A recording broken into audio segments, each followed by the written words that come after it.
Today on Jer and Jeff Eat New West, we're getting baked. We didn't even have to come up with our own joke that time. It writes itself. It writes itself. I think it's right in their slogan. Yeah.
Hi everyone, my name is Andy and this is my partner and sister Jessica, and we co-own and run Bak'd Cookies. Originally when we started, it was just Jess and I at home, and it was the middle of the pandemic, so we didn't really have anything else to do, and I think everyone else was also baking at that time, so we decided to join in and try and get our take on baking too. And originally Jess had another job lined up because we were both graduating. So she was graduating university.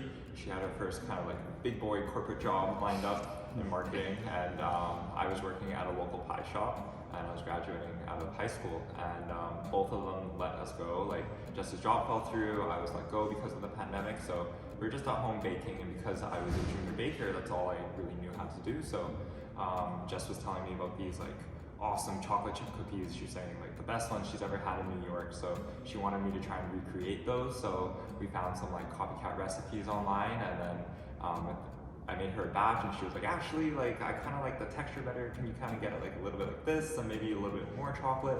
So we just did a bunch of iterations, and I thought, you know, now is the perfect time to kind of perfect my chocolate chip recipe. And then she was like posting it all over her story.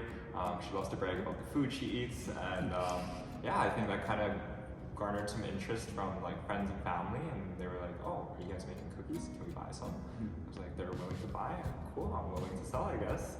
And yeah, we just kind of snowballed into the actual business we are today. We started selling from our townhouse, and we lived in Port Moody at that time. And my brother and my partner didn't want random people showing up to our townhouse, so they would make me walk to Suiterbrook on a corner of a street with lots of cookie boxes during a pandemic. And I would stand on the corner street and meet random strangers. Like, it was the craziest thing. People would watch me all the time, and they'd be like, what are you doing? Because you also have to keep 6 feet apart. And these are random strangers I'm meeting. So I would go up to the park bench, they would like yell their name to me. I'm like, perfect. I'd look for their order, place it on the park bench, run 6 feet away. They would run up to the bench, grab the cookie, give me a thumbs up, run back to their car. And that would be the ordeal. And people would be like, what is going on here? But on Sundays is what we started with. And then we got a lot of interest for other people wanted us to attend different markets. And it's funny because we love New West Farmers Market, but that one took us a while to get into because it was on Thursdays. And my parents were worried that it would interfere with Andy's school schedule because he was still in high school at that time. So the New West Farmers Market manager at that time, she like wrote kind of a little letter, and we showed our parents, and we're like, come on, you gotta let us do once. So they let us do a couple, and we got so much love there that we ended up being able to do them weekly. When we originally started out, way back in our little like townhouse, it was just me, my sister, and we quickly hired on my cousin, and we were making kind of the cookies out of my mom's giant flower pot and like a little hand mixer, because we didn't even have our own like KitchenAid yet. So that's how we kind of made every batch. And then we quickly realized that, you know, this is getting out of hand. My mom's like, I kind of want to make pho. I need my pot back. So we made the move into a commissary, and then from there we kind of spent the first 2 years kind of getting settled, making sure we were ready to have more staff once that time comes. And then the second year, third year, we started onboarding a lot more. So I think we expanded our team to about 10, 12 people by the second year. Yeah, and it was like the first few hires where Andy was 17 at that time, so a few of his friends were like, I need jobs, like, and they were reliable, we knew them, so we took them on, and 2 of them are still with us to this day. Yeah. We would ask them, do you guys know anybody who needs jobs and would want to work for us? We always thought it would be weird to have people working for us, but when we ran out of people we knew or that our team would know, we went to Indeed and we hired complete strangers, and that's kind of what the makeup of the team is now. And we went from just the 2 of us in 2020, and now we have 27, I think, yeah, 27 people working for us in the store. Yeah. I think our first farmers market, we had 100 cookies. That took us 16 hours to bake, and it was crazy. Out of our little townhouse, that's just baking, not even making the dough. But now, Andy would know, I don't know. I think a solid day, we're baking about 1,000 cookies. Yeah, so once we hit $1,000, we're gonna have like the craziest celebration dinner, try to go to like Miku or something. And I didn't expect that to happen until like the end of the year, and I think we ended up hitting that in like 2 weeks. And then that's when we kind of sat down and was like, hey, are we onto something? Yeah. Did you go to Miku? No, I don't we think actually we did. I think we said we needed to set smarter goals for ourselves. Yeah. Yeah. This year we're finally able to get our own store and bake like 1,000 cookies a day. Is honestly so crazy to actually say that out loud.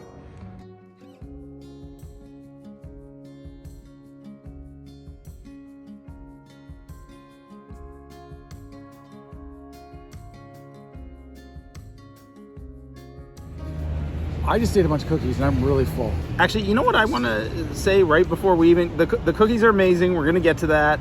The highlight of this whole experience for me was this strawberry matcha latte. Not this guy here? No, and so what happened, Jared and I try not to order the same thing so that we can highlight multiple dishes, but Jared ordered the matcha latte, I ordered the strawberry lemonade, but they accidentally made 2 and forgot, like they made 2 of the matcha latte, and I am so glad, because the strawberry lemonade is good.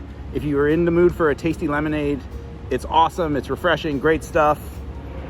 This is the greatest drink I've ever had. It's unreal. This is, like, I would make a trip to Bak'd just to get, like, anytime I'm in Sapperton now, in the afternoon, I'm going to be stopping in to grab one of these on the go.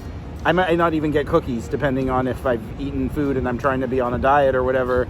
Like, but this is a home run. Yeah, Starbucks is just going to steal this. Yeah. Like it's even so the presentation when it arrived, I didn't really know what to expect. We launched our baked barista, I think we call it, and we do a lot of fun different drinks. I think our most popular one is our strawberry matcha latte. It's beautiful, so a lot of people like to take pictures of it, but it's also really great tasting. It's got layers. It's the strawberry puree at the bottom, you get the milk, and then you get the matcha that we use. It's the same matcha we use in our cookies too, so it goes hand in hand, and it's been the most popular, but we also have a lot of fun different coffee drinks, and we use locally roasted beans from Palette Coffee. And then there was an option to add strawberry cold foam on top. I'm not sure. Oh yeah, we got that. If I'm missing something else, but well, and but you it shows ordered up in layers. half sweet, right? Yeah, half sweet or full Which was sweet. perfect. It did, yeah, The cookies have some sweetness. a little. But yeah, that drink is. I don't even want to do the video. I just wanted to finish off my drink. Like, I was not expecting them to have such an amazing, cool matcha drink, but I've never had a flavored matcha before. But cookies. You've had the cookies before. so this is my first time at their storefront, and I have to say, wow, it's way more involved than I was ready for. Like, you from the outside window, you can see all the workers making the cookies, and it's really cool, and it was a bigger operation than I was expecting. But I've been buying their cookies at the farmer's market for a while now. I love the s'mores one. The cookies and cream is a good one with my kids. Like you can't go wrong. Like I usually get 4 at the farmer's market, and then bring them home and split them with the kids. And Well, they're they massive. always go over Like well. you could buy one and split it with the whole family. One cookie is, yeah, totally. Yeah. I don't know if I can play favorites. I know it's like so diplomatic to do that, but like they all have their own thing going on. So if you're feeling like a more simple cookie. You get like a matcha or the Earl Grey, honey Earl Grey. The Earl Grey and honey one. We didn't showcase that one today, but it's good. I've had that one before. Yeah, or if you want something that's more extravagant with like homemade Oreo crumble. Yeah. Big glob of peanut butter. Like there's an option for everyone there. Now I have to say, and I guess it's a stereotype because Jess said it's the most popular one specifically with dads. My favorite is hands down the s'more. Our best selling cookie by far is our Gimme S'mores. I think it's always the first one to go. We always bring like double of it to the farmer's market, and still it's the first to go.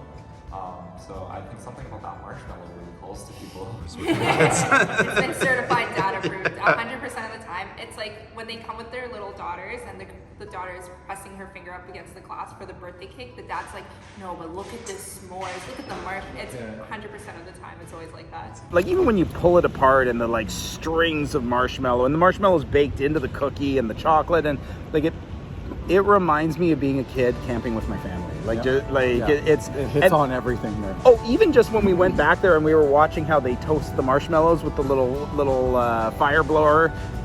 Why have I forgotten the word?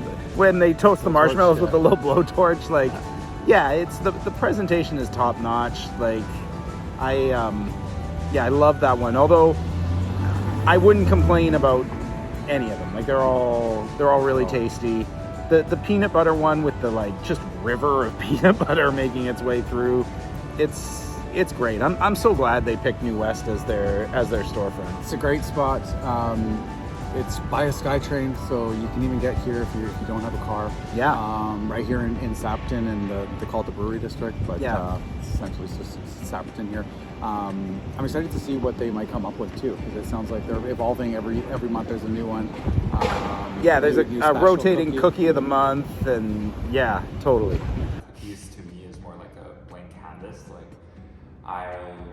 I really like experimenting with like food and food flavors, and so when I get a chance, every month we do like a new monthly special. So every month is kind of like a fun brain exercise to see like what's something crazy I can make that people might actually want to eat, and like what can I try and get to taste good. For me, largely it means community. I think really it brought me closer to my brother, it's connected me with so many different people, and we've gotten to really know the community around us and have all that support. And we like to say that we're making the world a better place, one cookie at a time, and we support we get a lot of support from the community, and we also try to support the community back. So I think at the end of the day, it's really just community for me.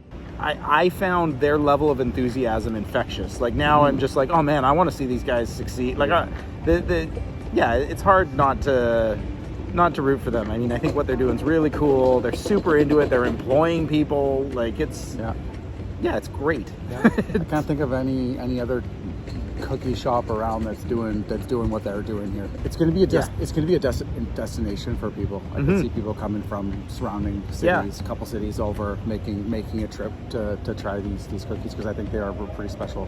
Nothing to complain about. I think this place is rad. 2 thumbs up. Yeah, big time. Love these guys. Thanks for watching the video, guys. Go check out Bak'd in the Brewery District. Bye.